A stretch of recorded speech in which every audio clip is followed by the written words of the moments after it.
Grand Lille TV, l'info en continu. Bonjour à toutes et à tous et bienvenue dans cette nouvelle édition du journal de la rédaction, cette matinale du vendredi 27 octobre. Vous le savez, vos prévisions météo d'abord à la une. En ce vendredi, dans l'ensemble, on aura une belle journée partout dans la région. Quelques averses subies cette nuit et tôt ce matin encore par endroits. Le vent de nord va quand même aider à chasser les perturbations, mais apportera forcément un air un peu plus frais. Du soleil donc aujourd'hui, mais seulement 14 degrés à Lille, à Dunkerque et à Saint-Omer, 13 à peine à Calais et à Boulogne. Du beau temps est annoncé aussi demain samedi, mais des pluies de retour de nouveau dimanche. Les prévisions complètes bien sûr après ce journal.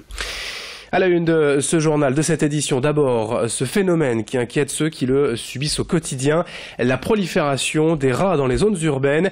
Ces derniers temps, vous êtes très nombreux à nous contacter à la rédaction pour nous faire part de l'invasion de rongeurs dans vos logements, mais aussi dans les rues, près de chez vous, près des égouts, des poubelles ou des endroits les moins propres.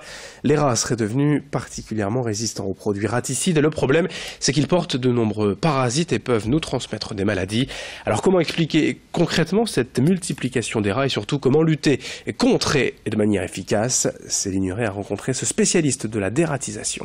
Il y a plusieurs facteurs. Le facteur principal étant que la population française augmente, donc automatiquement le rat proportionnellement prolifère par rapport à nous. C'est proportionnel en fait à nos déchets tout simplement. Donc plus il y a de déchets et plus il y a d'alimentation, donc plus de prolifération de rats. On ne connaît plus d'hiver comme on a connu. Avant, il y avait énormément de mortalité due à la raréfaction de l'alimentation pendant l'hiver. Aujourd'hui, tout le monde constatera qu'il n'y a absolument plus d'hiver. Donc, plus de mortalité liée soit au froid, soit à l'alimentation. Donc, c'est un facteur aggravant aussi. Autre information, hier, l'association 60 millions de consommateurs a publié un rapport accablant concernant les fameux agios bancaires. Vous le savez, ces frais que l'on découvre sur le relevé de compte lorsque l'on est à découvert, des frais automatisés qui touchent surtout les personnes en difficulté financière. Explication avec ce résumé en plateau de notre journaliste Vincent Vieillard. Le constat de 60 millions de consommateurs est assez simple. Moins on a d'argent, plus on a de frais bancaires. Un paradoxe contre lequel s'indigne l'association. Dans cette étude publiée ce jeudi, les agios des personnes en difficulté seraient en effet multipliés par 10 en comparaison avec les autres clients. Alors si 60 millions de consommateurs ne contestent pas les intérêts que l'on doit payer lorsque son compte en banque n'est pas assez fourni, c'est contre l'automatisation des sanctions que l'association lance la charge. Commission d'intervention, frais de rejet, lettres d'information pour compte débiteur. Les opérations sont nombreuses et bien évidemment toutes tarifées au maximum légal. Car d'après ce rapport, mis à part chez les banques en ligne et à la banque postale, les commissions d'intervention coûtent toutes 8 €, soit le maximum légal autorisé. Même chose pour les frais de rejet de chèques qui s'élèvent à 30 ou 50 € selon son montant. Et comme toutes les banques, ou presque, exercent ce même tarif, il n'y a pas de concurrence sur ces prix. Les clients ne peuvent donc pas trouver de banque moins gourmande. Car toujours d'après ce rapport, les agences ont tout intérêt à continuer d'exercer une telle politique de sanctions financières. Ces frais représentent entre 30 et 35% de leur chiffre d'affaires, un montant net estimé à un peu moins de 5 milliards d'euros. Enfin, la conclusion de 60 millions de consommateurs, c'est que ces frais supplémentaires ne sont pas seulement problématiques pour les clients. Pour 9 agents d'accueil de banque sur 10 recensés, ces agios occasionnent violences verbales et physiques dans les agences. On enchaîne avec ces images de travaux actuellement sur l'A16. 2 chantiers importants et qui entraînent des bouchons cette semaine. L'un entre Boulogne et Calais vers Marquise et l'autre surtout entre Calais et Dunkerque vers Saint-Folquin. Dans les deux cas, on ne circule que sur une seule voie. Plusieurs kilomètres de ralentissement donc à déplorer matin et soir, surtout aux heures de pointe bien évidemment, mais aussi tout au long de la journée. Prévoyez tout de même une demi-heure de plus pour aller de Calais à Dunkerque en ce moment. Ces travaux doivent durer jusqu'au 16 novembre. L'Office de tourisme du pays de Saint-Omer veut faire vivre la région toute l'année et attirer les visiteurs même en hiver. Après déjà une belle saison estivale, l'Audomarois estime que son territoire peut aussi être une destination de choix en basse saison.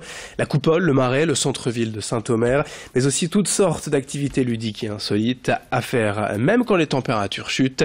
Saint-Omer croit en son potentiel et veut le faire savoir. Le directeur de l'Office de tourisme, Julien Duquesne, était hier notre invité.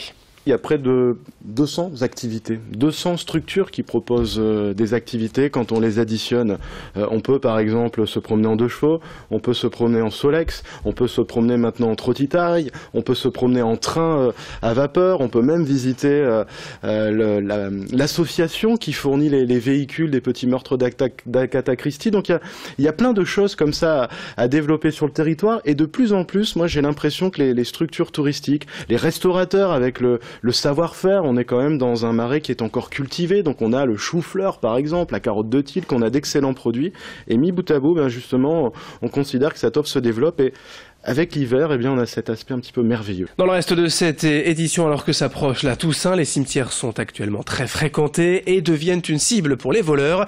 Dans le département du Nord, les actes de délinquance sont en effet en recrudescence à cette période, selon les chiffres de la police. Ces vols concernent souvent des sacs à main ou des téléphones laissés dans les véhicules à l'entrée des cimetières, car beaucoup de personnes laissent en fait les voitures ouvertes, ne se doutant pas que les voleurs puissent agir dans pareil endroit. En ce moment, la gendarmerie organise donc des patrouilles autour des cimetières pour vérifier que tout est en ordre et aussi pour informer les personnes qui s'y rendent. Explications et témoignages au micro de Céline Nuret et de Xavier Silly. Donc nous on remplit le document en fonction de ce qu'on a constaté sur le véhicule et on appose sur le pare-brise le document afin que le conducteur sache que nous sommes passés et qu'il aurait pu éviter, enfin il n'a peut-être pas été volé mais qu'il faut faire de la prévention pour éviter ce type de vol. Il ne faut pas tenter le voleur. Le document est très clair et c'est juste pour le passage expliquer que s'il laissait les choses plus tard, il pourrait être victime d'un vol facilité par la disposition des biens à l'intérieur du véhicule. Le sport aussi en ce vendredi, veille de week-end avec un événement à Lone Plage, la Ronde des Sables, 21e édition. Comme toujours, la course a lieu sur ce vaste terrain près du port de Dunkerque.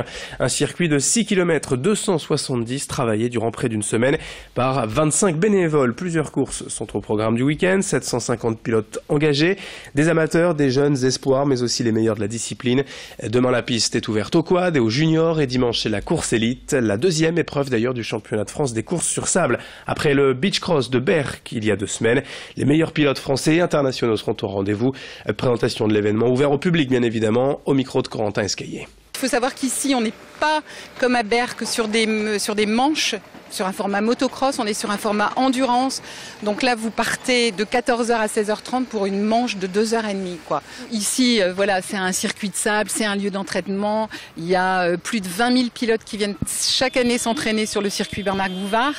Donc c'est un peu leur bac à sable, hein, on va dire. Donc ils ont plaisir à venir ici participer à cette épreuve. Pour terminer rapidement du football, le tirage au sort du 7e tour de la Coupe de France, l'entrée en lice des clubs de Ligue 2. Un beau derby d'ailleurs pour Lens qui se rendra à Neu-les-Mines. Valenciennes ira en Champagne pour affronter le FC Agglomération Troyenne. En national, l'USBCO ira aux Ulysses en région parisienne tandis que l'USLD ira à Cambrai. Sur le littoral, l'Olympique Marcois recevra le FC Fleury 91. Plus à l'intérieur des terres, l'US Hasbrook aura fort à faire face à l'US Quevilly-Rouen, club de Ligue 2. Autre gros morceau pour Saint-Amand-les-Eaux qui recevra AC Ajaccio, également en Ligue 2. L'ILFIF doit encore attendre la décision de la fédération suite aux violences du match Saint-André-Itancourt. Saint-André devrait perdre ce match sur tapis vert. D'autres infos à suivre dans un instant, notamment vos prévisions météo. Très belle journée à toutes et à tous.